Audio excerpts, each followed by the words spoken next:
Merhaba arkadaşlar, Hasta Eden Oyun Frostpunk'a hoş geldiniz. 3. bölümle devam ediyoruz. Geçen bölüm iyi bir yerde bırakmıştık. Hemen başlayalım. Şimdi bu çelik fabrikalarımızı kurmuştuk buraya, hatırlıyorsunuz. Bu çelik fabrikalarının bir upgrade'ini yapmıştık. Şimdi bunu upgrade edersek günde 70'e kadar çelik üretebilecekler. Bizim kereste tarafında, ağaç tarafında ya da odun tarafında eksiklerimiz var. Bunu bir şekilde tamamlamamız gerekiyor. 3. seviyeye çıkartabiliyor muyuz? Şu an çıkartamıyoruz. 2. duvar sondajını yapalım istiyorum. Bununla beraber şöyle bir şey göstereceğim size. Şu an 4 seviye sıcaklık aşağıda. Şuralar hep serin. Bunlar çalışma alanlarımız aslında bizim. Buralar boş olduğu için galiba serin. Bunlarda herhangi bir etki var mı? Yo, şu an jeneratörümüz o kadar ısıtmadığı için serin görünüyorlar. Isınma tarafına bir yönelsek iyi olabilir. Sıcaklık 2 güne artacak ama hastalık çok artacağı için bence artık gücünü arttırmaya başlayalım jeneratörün. Akabinde de geliştirilmiş ısıtıcılara döneriz.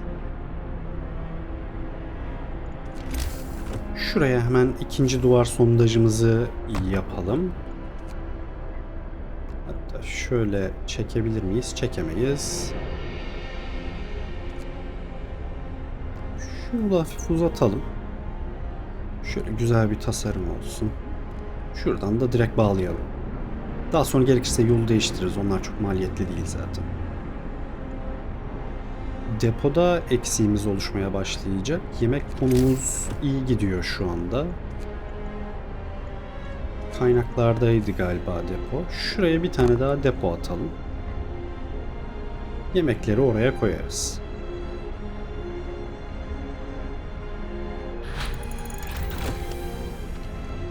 İkinci seviyeyi zaten direkt çalıştırmaya başladı. Tabii ikinci seviye çalışacağı için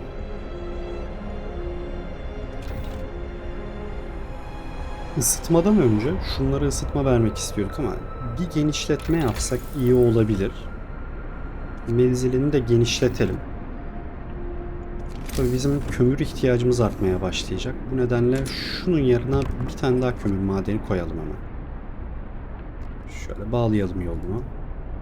Yollarımız da çok çirkin oldu ama toparlarız sonra.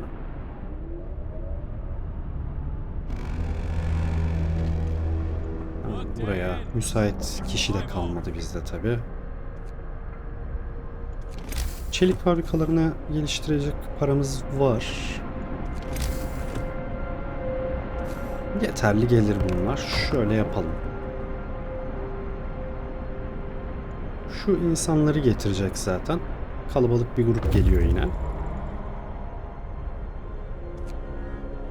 3 tane eve ihtiyacımız var. Bunu yemeğe ayarlayalım. Şuraya koymak istemiyorduk. Neden koymak istemiyorduk? Aslında şu 2 tane bizim geliştirme yerimiz var ya, 2 tane daha yanına yapmak istiyorum ben biraz daha nüfusumuz artınca. Bu nedenle 1, 2 yerleştirelim. Şu faydalanabiliyor mu? Faydalanamıyor.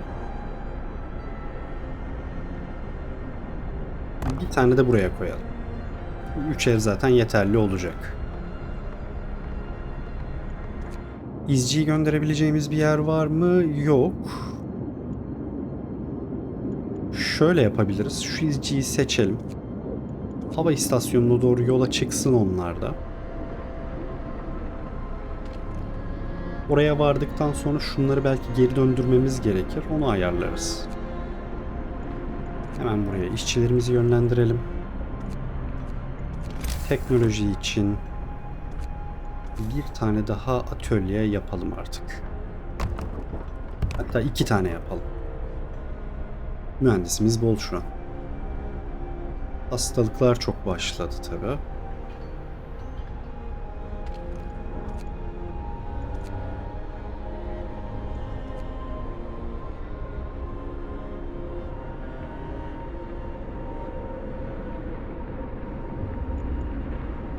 kimler var? Biraz mühendisimiz müsait aslında. Biz yiyeceğe yönelebilir miyiz? Bir tane daha çelikte eksiğimiz var. Neyse. Bir sonraki gün bir tane daha avcı göndeririz.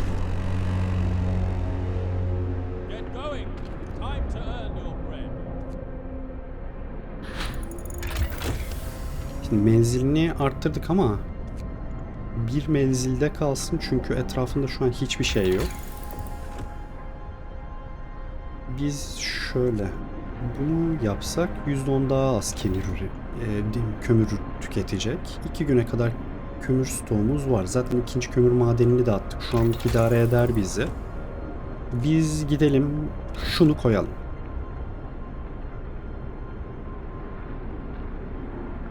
Şimdi gıda tarafına hala çelik gelmedi. Tamamdır. Şuraya bir tane yerleştirelim.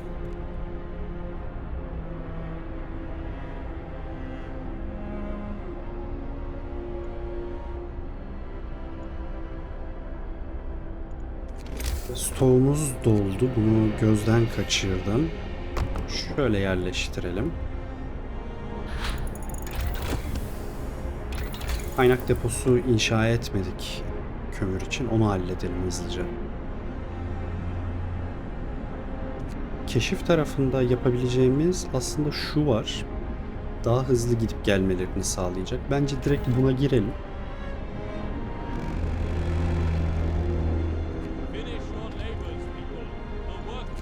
Şuradan işçileri biraz azaltalım. Hatta tamamını mühendis diyelim. Bu grubu göndermeye başlayalım. Hah. Hava istasyonu. Geçen bölüm göndermiştik. Hava istasyonunda kimse yok ama her şey çalışıyor gibi görünüyor. Kış yuvasına gelen bilim adamlarının ne üzerine çalıştığını bulmaya çalışırız. Kömür verecek, buhar çekirdekleri verecek. Güzel. Korkunç hava tahminleri. Bilim insanlarının notlarını bulduk. Büyük soğuğun daha da kötüye gideceğini öngörmüşler. Daha da kötüsü gözlemler aylar önce ansızın kesilmiş. Ayrıca yiyecek kutusunu geçtim. Kilerde ekmek kırıntısı bile kalmamış. Temelli gitmiş oldukları aşikar. Kuş yuvasının hava istasyonunun merkezi olduğunu görebiliyoruz. Kış yuvası şehrinin. Kaynakları al diyelim. Şimdi bir kış yuvasına gidebilir, bir kömür madenine gidebilir. Şöyle yapabiliriz. Şu grubu kış yuvasına gönderelim. Şu grupta kömür madenine gitsin. Bunlar yakın zaten.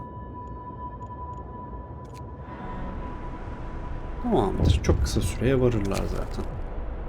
Terk edilmiş yüz. Hava üstünden gelen son raporlar insanların konuşmasına sebep oldu.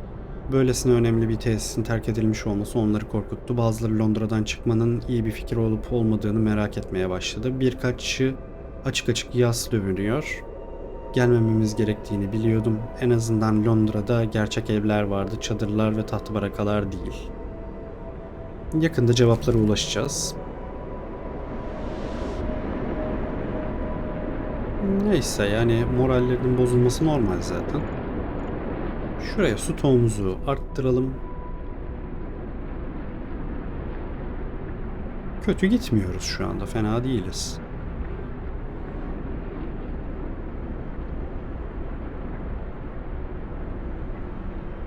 Gerekli inşaatların hepsini tamamladılar. Kömür hızlı tükenmeye başladı. Kömür tarafına bir ek yapabilir miyim? Yapamam. Kömür madenlerini geliştirmek üzerine bir çalışsak iyi olacak gibi. En azından hava 1 derece ısındı. Yani bir kademe ısındı. İyi oldu. Kömür madenine göndermiştik hava istasyonundakileri. Kömür madeni otomatikleştirilmiş, motoru basınçlı maden çıkarma durmuş. Çevresindeki kara ayak basılmamış ve tüyler ürpertici bir sessizlik var. Keşfet diyelim. İhtiyacımızdan fazla kömür. Bu kömür madeni kısa bir süre önce aktif durumdaymış. Makineler şu anda çalışmıyor. Ama bir sorunları yok gibi görünüyor. Belki maden kotasına ulaşmış ya da yükleme bölümü dolmuştur. Makineleri parçalara ayırırsak bir sürü ham madde elde edebiliriz.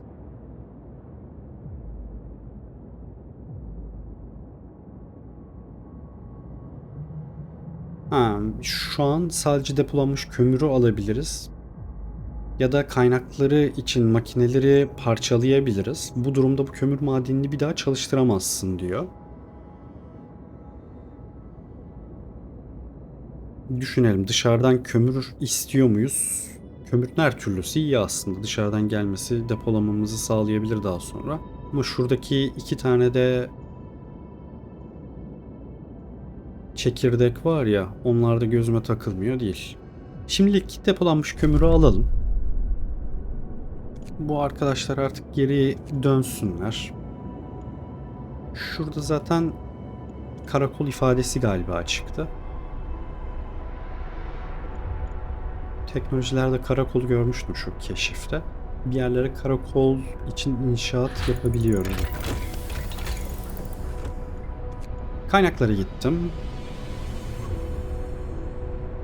Şu kömür madenciliği kısmında verimi arttıracak bir geliştirme var. 9 saatte yapılacağını söylüyor. Hızlıca çıkartır bizim geliştiriciler. Alalım hemen onu.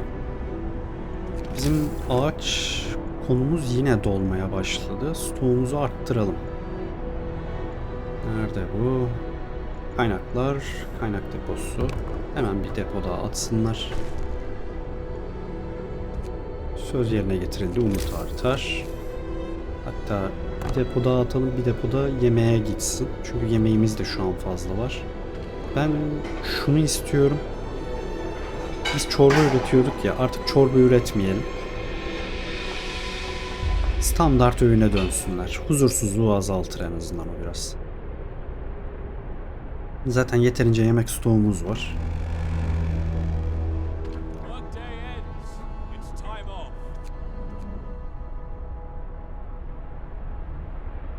Biraz daha çelik stoğu yapabilsek iyi olur. Çünkü evleri geliştirmek istesek hepsinde çeliğe ihtiyacımız olacak.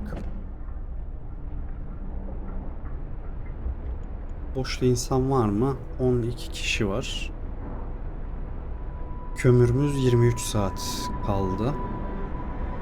Bir çekirdek daha gelecek zaten bize, değil mi? Evet. Şurada bir maden yeri daha olması lazım. Onu da atarız.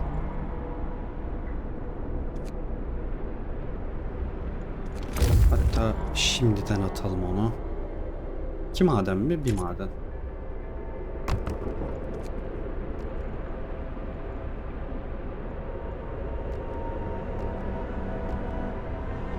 Şöyle bağlayalım. Kış yuvasına vardık sonunda. Şehrin ucuna tırmandık. Yıkımın olduğu yere bakarak sessizce dikildik. Ölü bir şehir. Binaların çoğu yıkılmış ve jeneratör patlamış. Kış yuvasının çöküşü. Harap olmuş şehrin sokakları çok sayıda cesetle dolu. Şehir kayıtları yiyecek kıtlığı çekildiği ve vatandaşların umudunu kaybettiğini gösteriyor. Bu da ağız kavgalarına ve isyana, anarşiye sebep olmuş. Azalan kaynaklar ve olası açlık yüzünden savaşılmış. Son girdi şu şekilde: Tanrı bizi affetsin, ölülerimizi yiyorduk, hiç umudumuz yok. Bir başımızayız.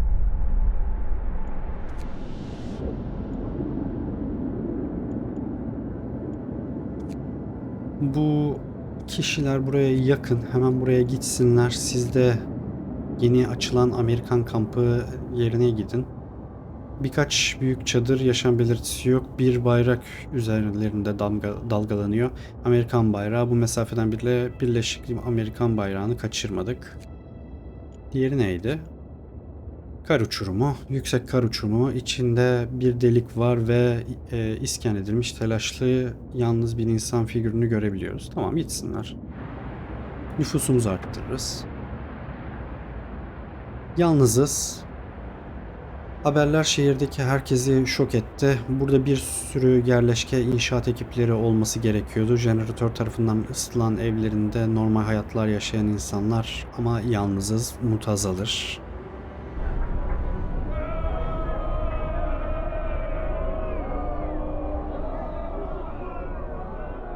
ve protesto ediyorlar bizi. Ne yapayım, ben mi patlattım kış yuvasını? Umut bu kadar da azalmasaydı yani.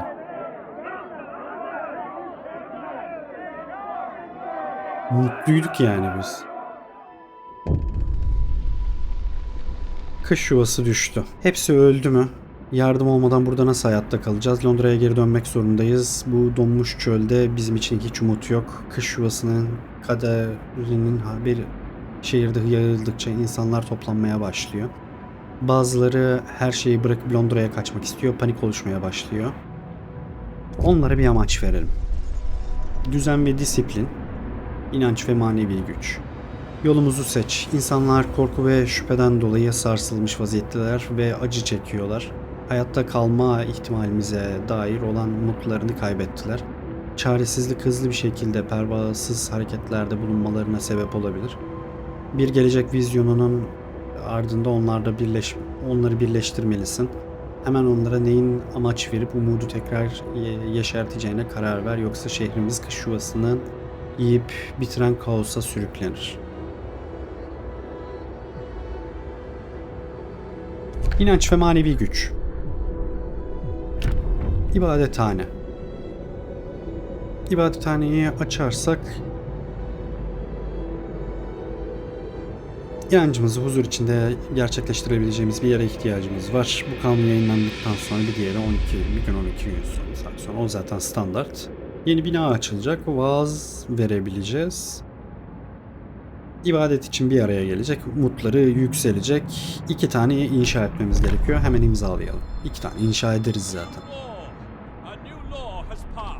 Hava soğumadan bu arkadaşların evlerini aslında yapsak iyi olur. İbadethane nasıl bir bina? Alan kapsayan güzel bir bina aslında.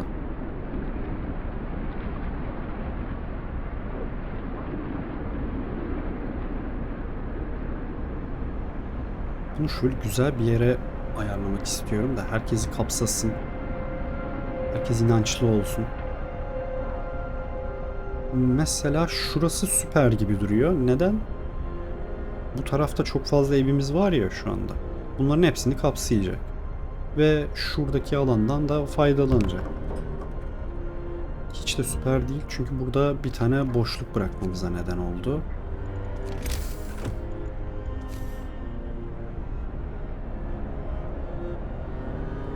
Şöyle yapsak olmadı.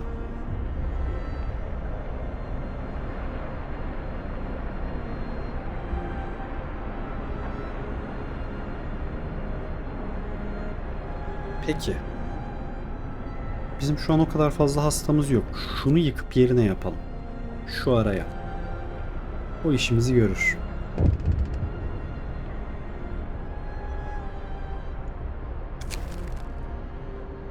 İkna olmamış gitme isteği.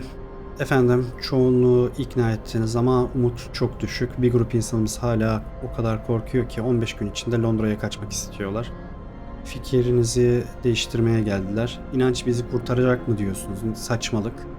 Ne yani, aç kalmaya başladığımızda yemek için dua mı edeceğiz diye bağırıyorlar. Londra'ya ulaşmaya çalışmazsak sonumuz kış yuvası gibi olacak. Sakin ol, ölmeyeceğiz. Londralılar. İnsanlarım bölünmüş durumda. Bazıları o kadar korkuyor ki 15 gün içinde Londra'ya gitmek için şehri terk etmeyi planlıyor. Diğerlerini de kendilerine katmaya ikna etmeye çalışacaklar. Hoşnutsuzluklarını kullanacaklar. Korku insanların çaresiz eylemlere sevk edebilir. Barışı sağla, şehrin bu büyüyen sosyal krizi güvenli bir şekilde azaltmasına rehberlik etmek için insanlara umut ver ve huzursuzluklarına icabına bak. Halledeceğiz ya. Hemen moral bozmaya gerek yok. Hemen buraya ibadethanemizi kurarız. Şuraya zaten bir tane inşaatımız yapılıyor. Bir ibadethane burada var. Bayağı bir alan kapsıyor. Bir tane de şuraya bir yere koyabilir miyiz? Koyabiliriz aslında.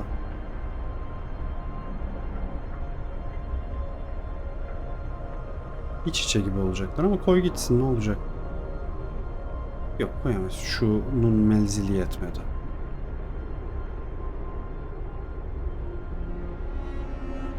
İbadethanene gelsin. Neler olacak görelim. Kömür ocağı optimizasyonunu araştırdık. Artık kömür ocağımız bir tık daha fazla çıkartabilecek. Müsaitse şu geliştirmeye hızlıca girsek iyi olur. Ya da jeneratör verimi. Şunu açalım. Neden diyeceksiniz? Şunlar şu anda yeterli gelmiyor ya. Bütün alanları kapsayamıyorum. Bunların biraz menzili genişlerse en azından sağda solda yerleri olur.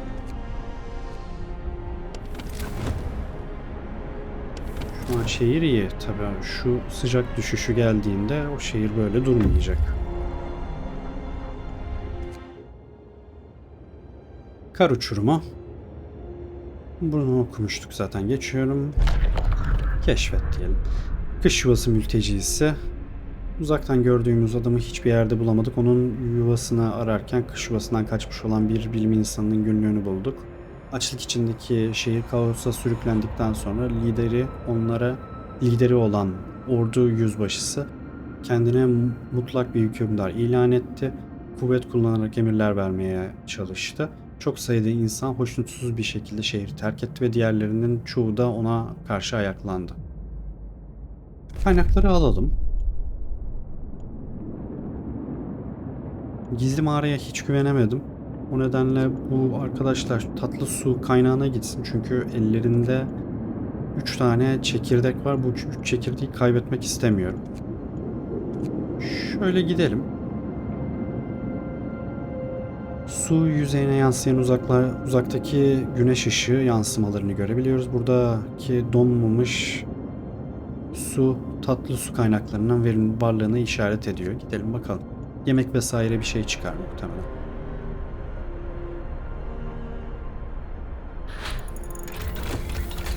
Tamam. Bunun genişletmesini yaptık. Kömürümüz ne kadar var? Kaç gün idare eder diyor ki.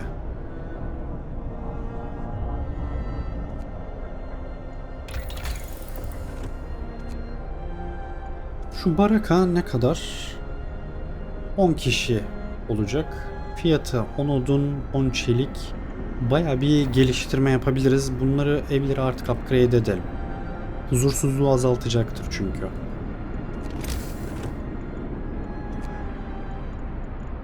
Kaynak depomuzu yine yapalım. Tabii burası sıcak alanları da yapmışım da kaynak deposunu. Çok gereksiz oldu. Ha, geliştirmeden dolayı aslında öyle. Menzilini düşürelim.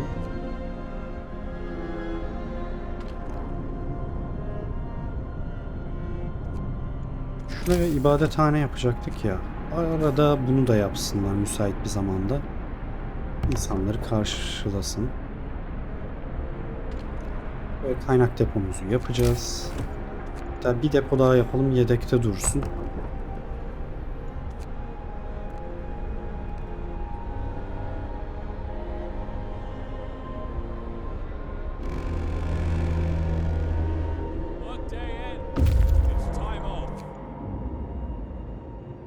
Evet, tatlı su kaynağında yemek yerine afetzedeler çıktı. Yozlaşmış ama yaşıyor. Tatlı su kaynağının yakınlarında kış yuvasından gelen mültecilerle karşılaştık. Dağınık bir haldeler. Şehirlerinin kaderini hiç umursamıyor gibi görünüyorlar. Onları açlıktan neyin kurtardığını sorduğumuzda başlarını çevirdiler. Sonrasında liken yeme konusunda mırıldandılar. Likenin ne olduğunu bilmiyorum. Çeviride hata var muhtemelen. Hayatta kalanları şehre getirsin bizimkiler. Nüfusumuzu arttırıyoruz şu an. İbadethanenin inşa edildiği umudu arttırdık bu şekilde. Hiç artmış gibi de değil de neyse.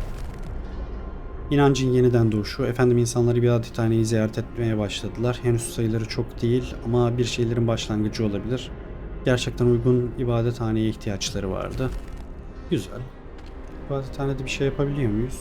Vaaz verebiliyormuşuz. Vaazı versin. Diğerinden verebiliyor muyuz? Veremiyoruz. 2 günde bir galiba.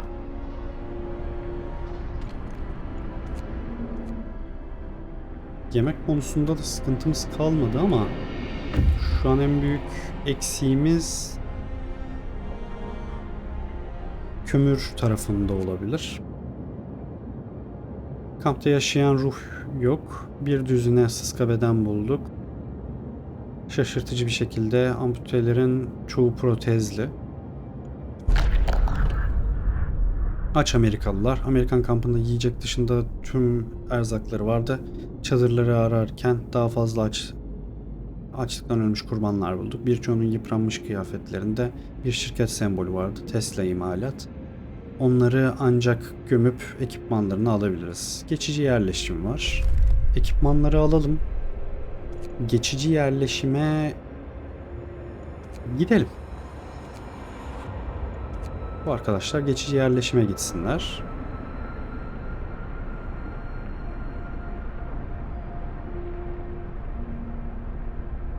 Huzursuzluk azalıyor. Kötü yiyecek konusu gitti ya. Onu temizlediğimiz iyi oldu. Bakmayın yani. Şurada çorba üretiyorduk ya. Millet çorba içmek istemiyor. Kömürde eksiğimiz oluşmaya başladı. Bir bakalım. İnsanlar Londralılara katılıyor. Efendim Londra'ya gitmek isteyen insanlar arkadaşlarını ve komşularını onlara katılmaları için teşvik etmeye başladılar. İnsanlar daha kolay ikna oluyorlar çünkü hayatta kalmamıza dair umutları çok az. Anlıyorum. Umudu arttıracağız ya, endişe etmeyin. Kaç gün var burada? 13 gün. 13 günde artar.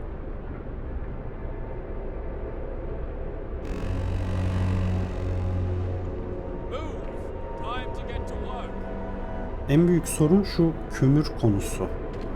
Bunların çalışma saatlerini arttırsak sadece huzursuzluk artacak değil mi? Bence arttıralım. Biraz huzursuz olacak millet ama şu ikisi en azından 3'ü artsın.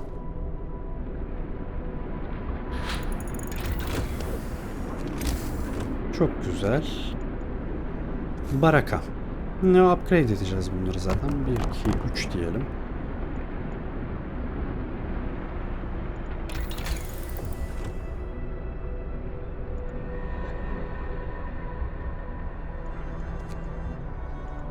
Jeneratör verimini kömürü daha az tüketsin jeneratörümüz. O gerekiyor. Geçici yerleşim. Haksızlık hatırası. Yerleşimin merkezinde dik bir kaya ile işaretlenmiş. Sertçe rendelenmiş yüzeyinde birileri şunları çıkardı. Tanrı süreç uğruna insan hayatını feda eden dahileri affetsin çünkü biz yapamadık. Tesla City sürgünleri. Anıta dokunmayacağız ama kulübeleri odunla kaplamaya karar verdik. Kaynakları al.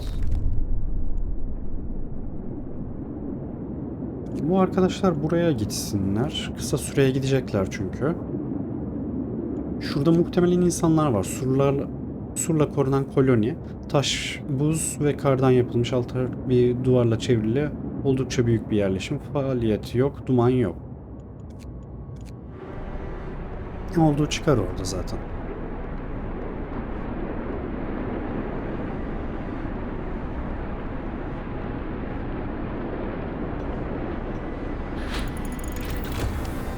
Jeneratörün verimliliğini arttırdık. %10 daha az kömür tüketecek. Artık şu upgrade'e girelim. 4. seviyeye teknolojiyi çıkartalım bir. Bence çok güzel bir yerdeyiz. Bu günlük burada bırakalım. Bir sonraki bölüm görüşmek üzere. Kendinize iyi bakın.